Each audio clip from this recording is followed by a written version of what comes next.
Welcome to the Resilient Recruiter Podcast. This is your host, Mark Whitby. Today I'm joined by Zach Mayner. Zach is a director at Iris Recruiting Solutions based in Carmel, Indiana. He specializes in placing traveling superintendents with general contractors throughout the United States. Normally, I interview business owners on the show, but I invited Zach because he has such an awesome story.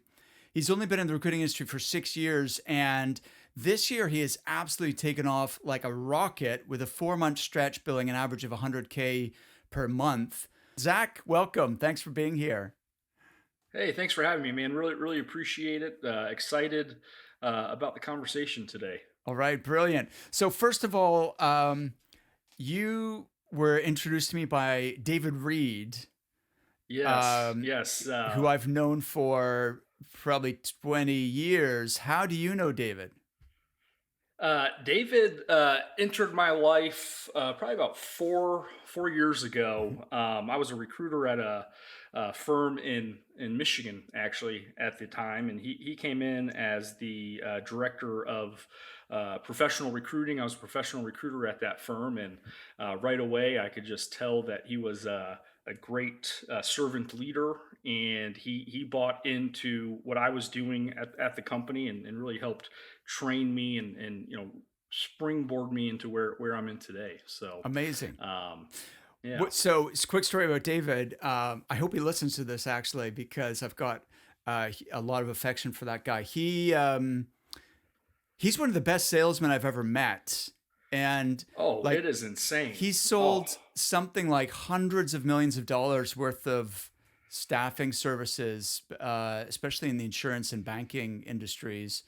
And I actually, he's been on loads of my training, like, as I say, like as long as 20 years ago.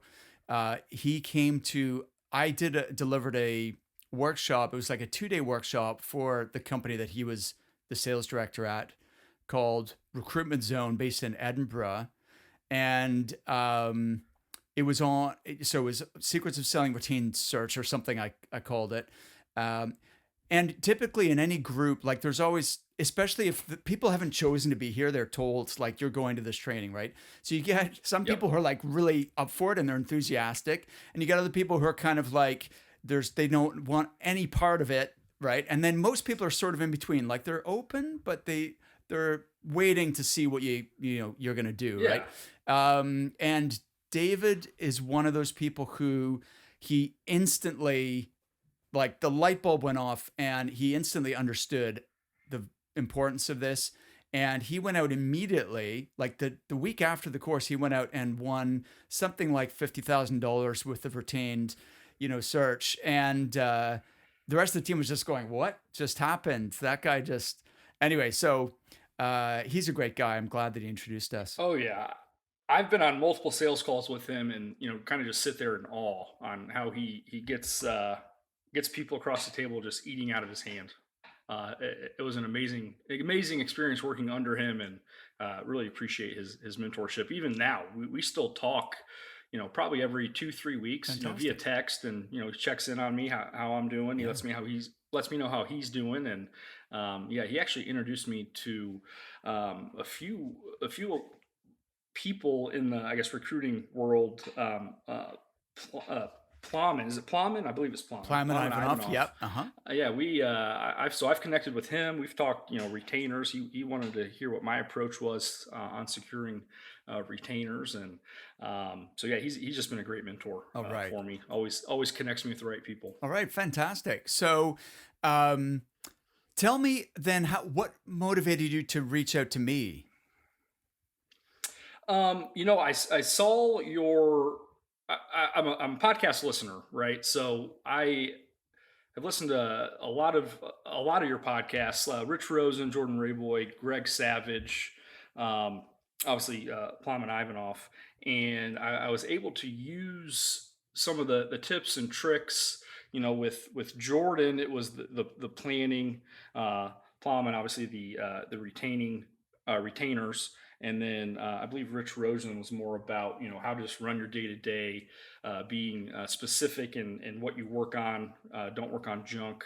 don't work on stuff that's outside of your industry, and really took that to heart and dug in and decided that I'm gonna work. If I'm gonna work, I need to work on my business uh, and in my business kind of at the same time. So listening to your podcast, I was working on my business, and I was able to translate that while working in my business, and was able to put up some pretty large billing numbers because of that.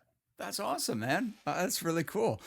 Um, and so like how much of a difference between like last year? Now, of course, we have to acknowledge last year was like crazy for everybody. That was pandemic. And now, there's pent up demand. So I'm sure that Yes. didn't hurt. But So what was the biggest difference for you yes, between last year and this year? yeah. So last year, so traveling superintendent division is the division I run in my recruiting firm. Obviously, with COVID, traveling really shut down Yeah. everywhere. So biggest difference for me between last year and this year is last year my conversations were based around having calling decision makers, asking them what they're seeing in the market, letting them know, hey, I've talked to 5 or 6 of your competitors CEOs. um, do you want information on what they're telling me, and really just made myself apparent in the market when no one else was really making the recruiting calls, making the marketing calls. Just started, just expanding my relationship, just planting that seed. So when the faucet did turn back on, I was ready to rock and roll. Last year, I only billed around 240,000 last year. Tough year, definitely a down year for me. Hey, This listen, that's year, that's good for a pandemic year. I think most people yeah, will be happy especially with with that. traveling. Yeah, Yeah. traveling literally in the people your place job title. So yeah, it was tough, but I am proud of what I was able to accomplish Awesome. And then how does that contrast with your performance this year? this year. I'm sitting at 585,000 for the year, Fantastic. and we've got 2 final interviews today. Both are $30,000 placement fees. So uh, fingers crossed Fingers on crossed, those two going man. through. And you've still got 1 quarter to go. So Yeah, yeah, that's yeah. phenomenal. Thank you. Yeah, super impressed with that. So what you highlighted a few of the things that you learned or were inspired by on the show.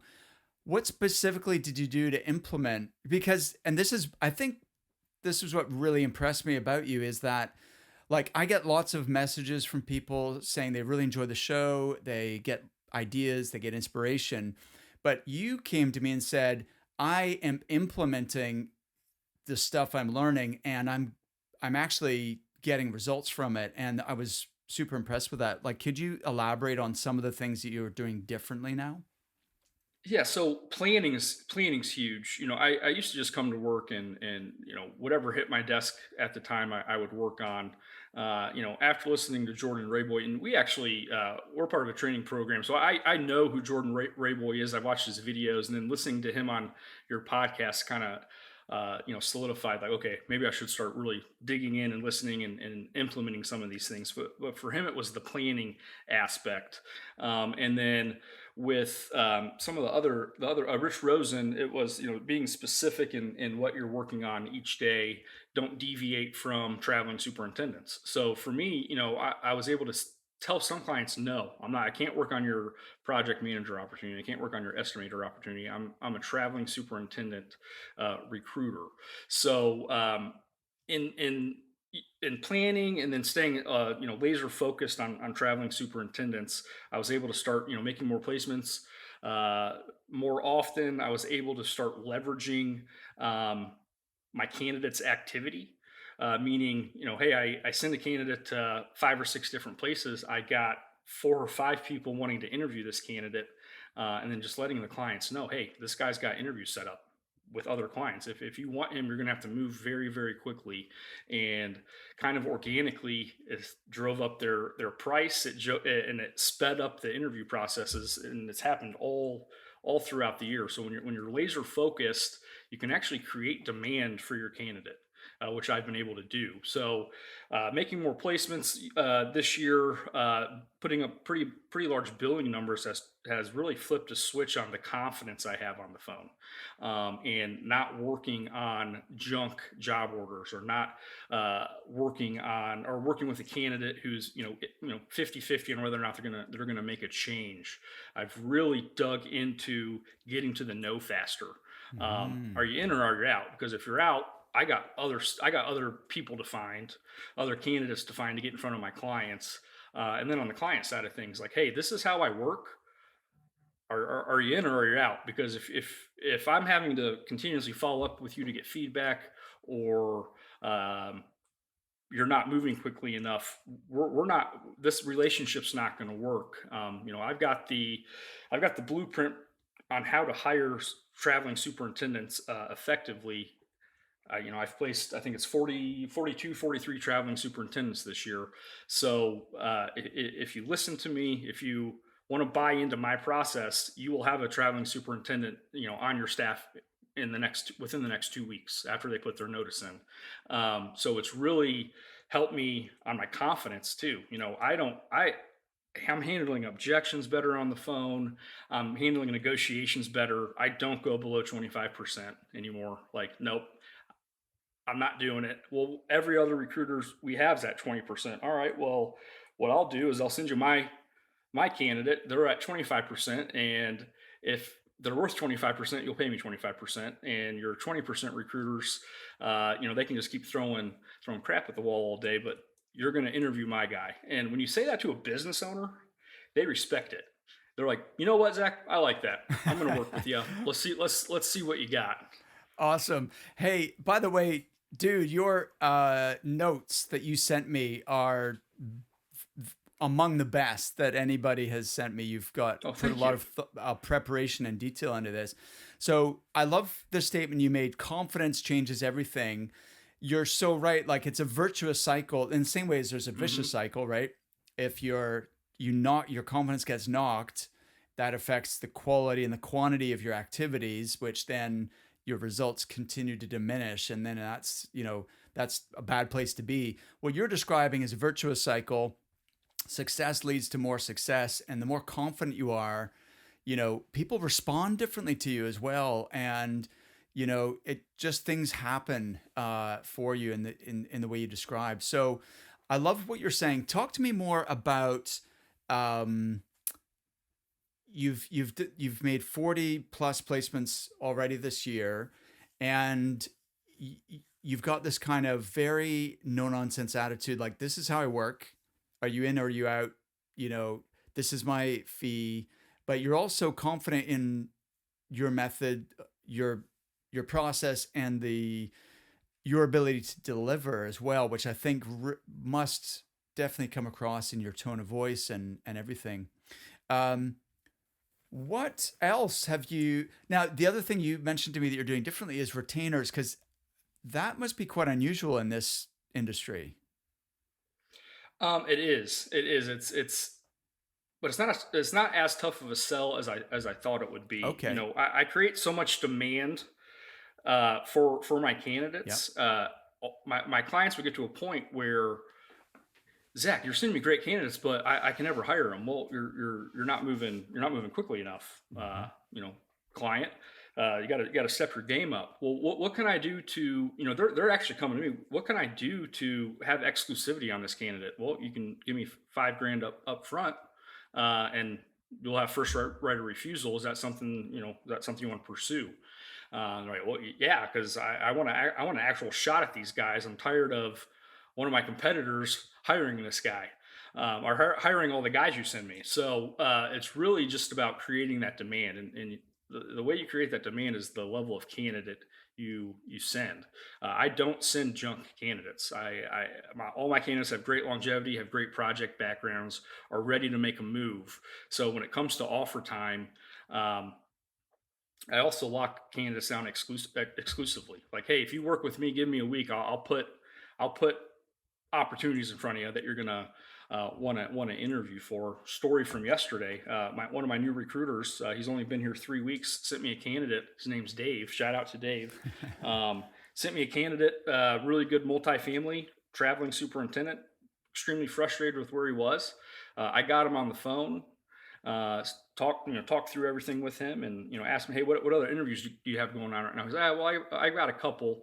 I was like, well, can you please stop taking recruiting calls and stop interviewing, uh, or stop taking recruiting calls and stop applying to positions, Hmm. on your own. Let me take over. Let me show you what I can do for you in the next week. Hmm. He said, "Okay, Zach, I'll give you a week. We'll see what happens." Uh, I think I called him maybe 15 minutes later with an interview set up with one of my clients. They interviewed him yesterday, and then he's got a final interview with the vice president today. And I created the demand by letting the client know, hey, he's got a couple other interviews set up. Now I've had placements with this client, so she knows if I say that it's true and they need to move quickly. And the candidate calls me. He's like, Zach, it was a great call. I absolutely love this opportunity. They want to talk to me tomorrow. He's like, I am so excited about this, and I'm so excited that I hitched my wagon to you because what you said, you told me you'd have something set up for me, and within 24 or 48 hours, I'm pretty confident I'm going to have an offer from these guys. So, I don't always throw that out there to candidates unless I know for a fact. I've got, hey, I knew my client was going to like this guy, and I knew he was going to like them. So, you can get a little, I don't want to say cocky. Cocky is not the right word, but just throw yourself out there. Like, hey, I've got an opportunity. They're going to like you. If you do well, they will hire you. Let me work with you exclusively. Or work exclusively with me. Let me show you what I can do. And then I'm able to back that up. Awesome. Do you know it's such an underutilized approach, and I believe in working in a partnership sort of way with both clients and candidates where there's cooperation, there's good communication, and there is mutual commitment. And Hmm. a lot of recruiters are familiar with the idea of client exclusivity and why you would want that. And they focus on the client side and they forget the importance of candidate exclusivity. And I feel like this is more relevant now than ever before because of the way the market is. That if you have if you have a really placeable candidate, then you're going to place him or her. Um, but the challenge, apart from counteroffers, is a big thing right now, which we can talk about. But the other is just competing offers. They're getting multiple offers, and so you can put all this work in, and then the deal falls apart at the last minute. So getting that exclusivity is key, and I love the way that you present that to the candidate, and it just is logical, and then you put a time limit on it. So I mean, it sounds totally reasonable. Why wouldn't someone do that if you're going to be representing them and putting effort in and bringing them opportunities? Why wouldn't they give you you know, a window of time in which to do your thing? Right. It's such a great feeling when you say it and then it comes to fruition. Hey, work with me. I will find something for you within the next 24 to 48 hours. And when it happens, it just makes you feel good. And then you can go back to that guy on the back end that you placed, and hey, who's the best superintendent and that you've worked with? Give me their name. Um, and they typically will, and kind of just grow from word of mouth Snowballs. Yeah, on the back yeah, end. Yeah. absolutely. So that's another great tip is your referral strategy. We should talk about that. But first, um, you have a special name for your retainers. What do you call it again? Yeah, and this is not from me. This is my company I work for. They call Okay. it a resource dedication fee. So we're set up extremely well at my company. I make money calls all day. I don't have to do any of my own research. I don't have to figure out who the decision maker is at a company. Find their email or phone number. We have a research team that does that uh, for me. So when I go to pitch an RDF, in it's it clients right now are basically wanting it for exclusivity and first right of refusal on my candidates. Mm-hmm. But uh when they're like, what does this do? Like, why am I giving you $5,000 up front? Well, I've got a research team you're going to send me a list of all your competitors. I've got a research team that's going to go out and get all the superintendents from those competitors and put them into my system. And then I'm going to start calling them. And that takes time, that's time and money. So you're giving me money up front so I can allocate that to a researcher and a recruiter to make these calls for you. And that's how we're able to get candidates in front of you as quickly as we can.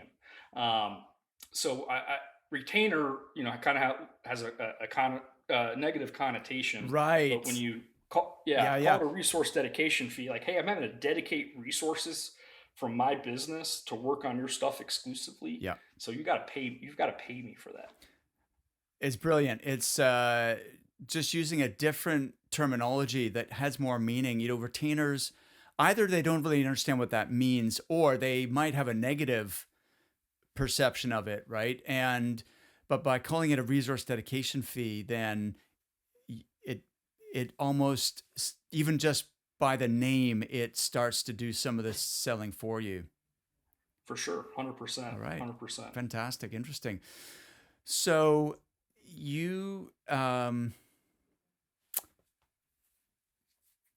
talk me through, like, what else, because it can't just be that simple. Like, okay, you're more confident, you're asking for your resource dedication fees, you're asking candidates to work with you exclusively, you're staying focused in your niche market, and you're not deviating from that.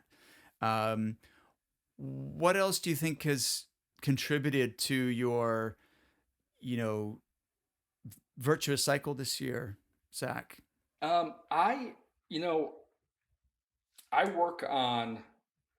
I'm a very competitive guy. So like when I wake up every day, I'm up at 5 and I'm in the office by 6. Now I can work a flex schedule.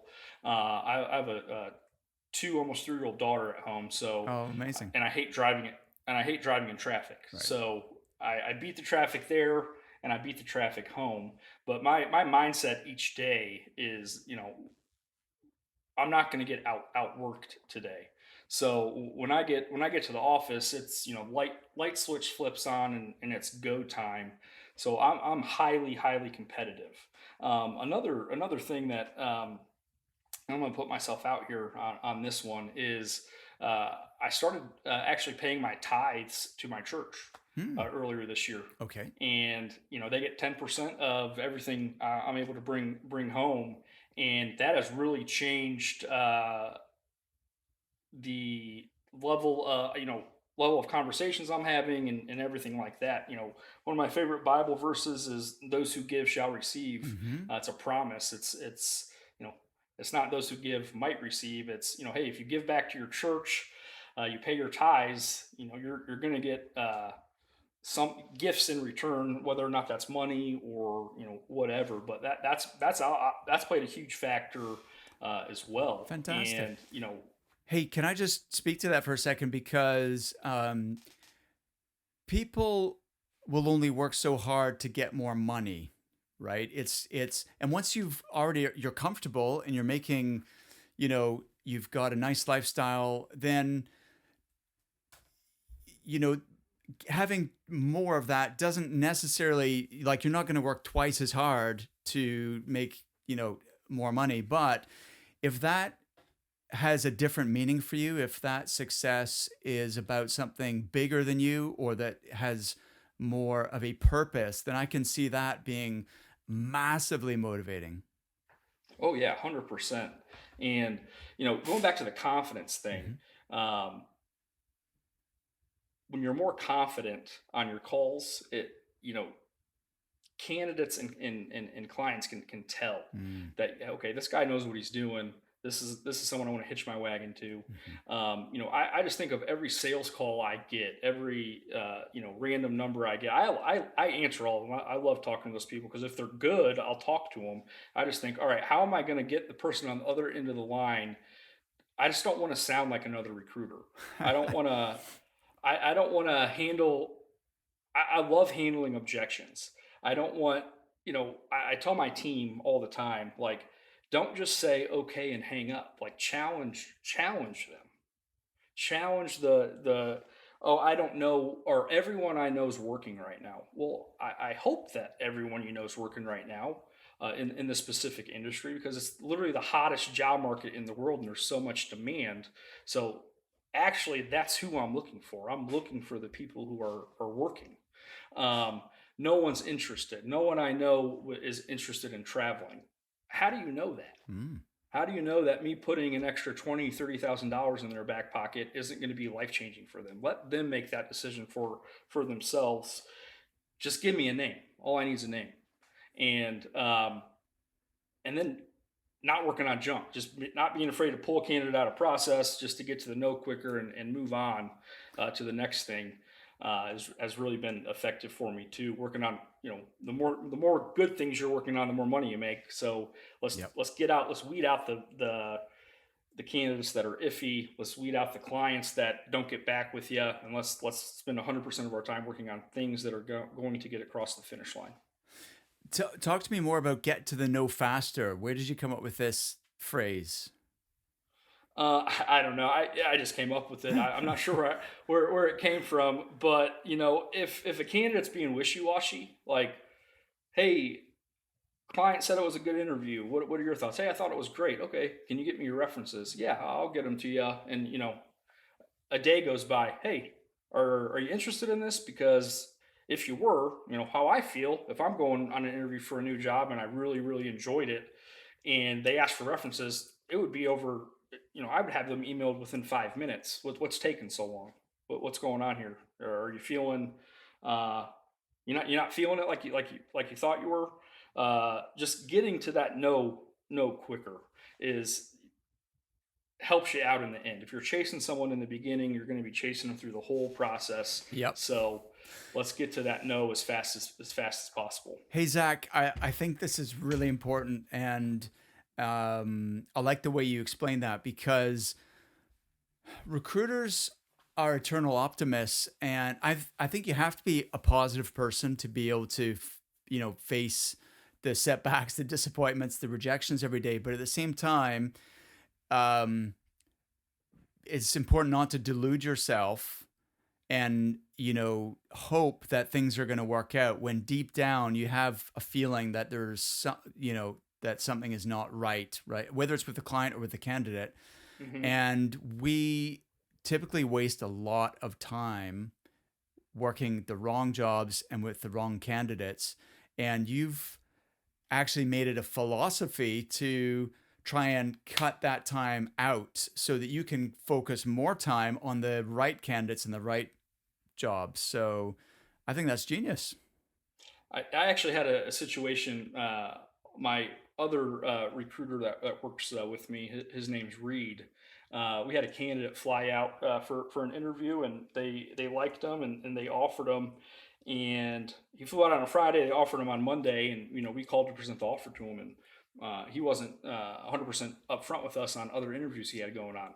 He's like, "Well, I'm going to put this offer in my back pocket and see what the interview on Friday comes up with." And that doesn't fly with me. I was like, actually, we're just going to go ahead and pull you from process. If my client was the one, if you really enjoyed the conversation and wanted to work there, you'd accept and cancel the other interview. So I'm just going to go ahead and let them know that you're declining. And I'm going to pull you from process. And he was like, well, that's not what I said. And I was like, well, you did. You said it without saying it. So I'm just going to go ahead and pull you. That way, I'm not worrying about it for the next week on whether or not who he's going with or not. Let's just get to the next interview, next candidate. Figure out where the next placement's going to be. I think recruiters spend a lot of time, and I catch myself doing it too. I've got two final interviews today. I wonder how they're going to go, and you're just worrying about it. Like my thought, probably, like, hey, go hit the phones. Go find. I don't care that the interview from today is from work we did yesterday or the week before. Yep. Let's focus on what we're doing today for tomorrow and next week. I don't care if you have five final interviews today and they all go through. Uh, where's the new candidate from today? Amazing. So, you touched on this earlier, but I'd like to go deeper because I think this could be valuable. Um, Talk to me about how your current company sets you up for success compared to previous organizations you were part of and the impact that's had on your performance. Yeah, so I've worked for three total, I guess, recruiting firms. This is my current Irish Recruiting Solutions out of Carmel is the current firm I work for. The past two were more of a staffing based, I guess, firm that had direct hire teams that would work on the perm placement side of things for like temp temp to hire clients, if that makes sense. Yep. So the first company I worked for was a large company. They've got about 100 offices all over the country. Do extremely well, $200 to $300 million a year in revenue. Um, I had everything. They gave me.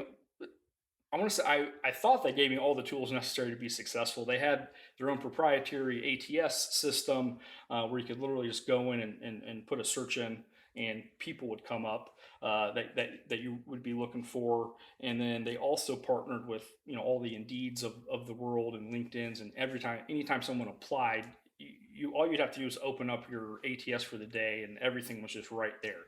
So they were a great company. I had upward mobility there, but the financial piece wasn't there, and I didn't really have the autonomy to go out and do exactly what I wanted.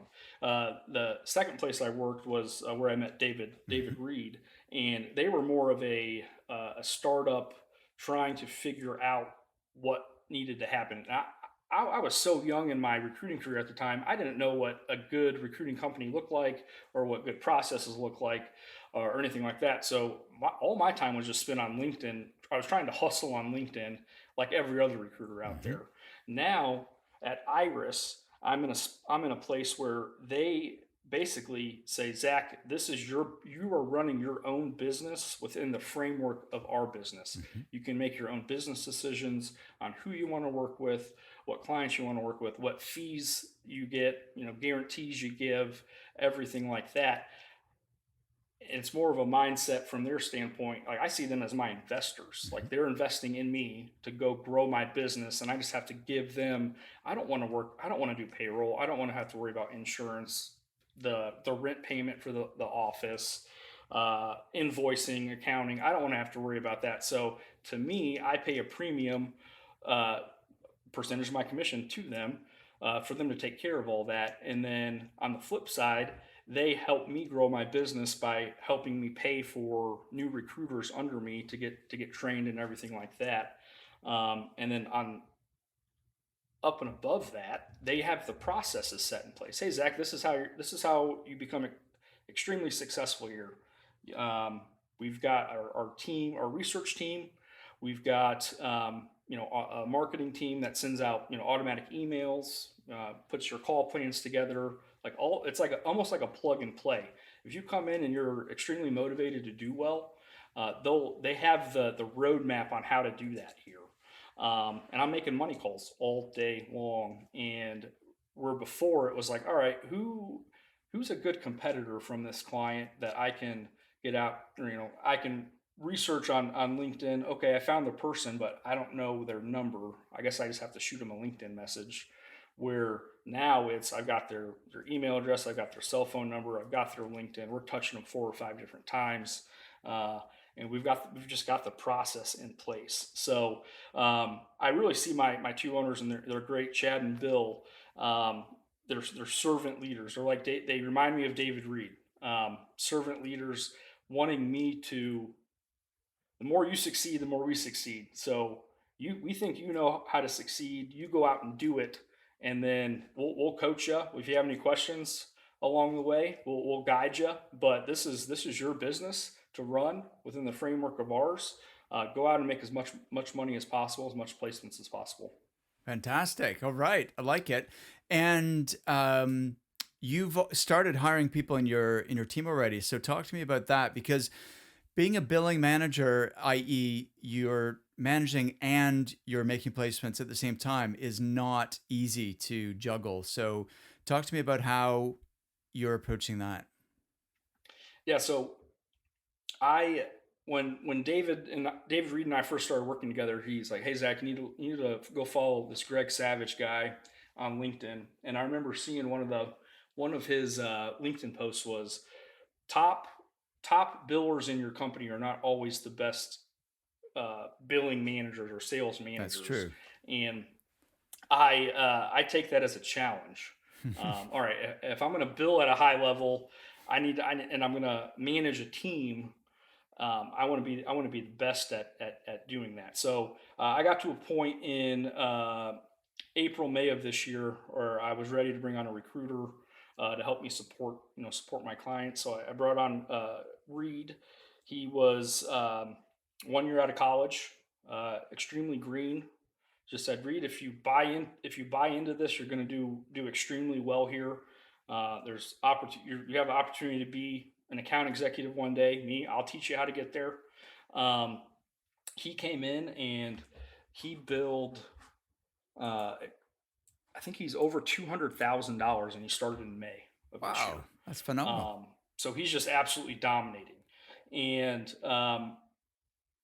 I've told him I don't like managing. I really don't. I don't like keeping an eye on people or anything like that. So I've kind of moved from that management approach to more of the player coach approach.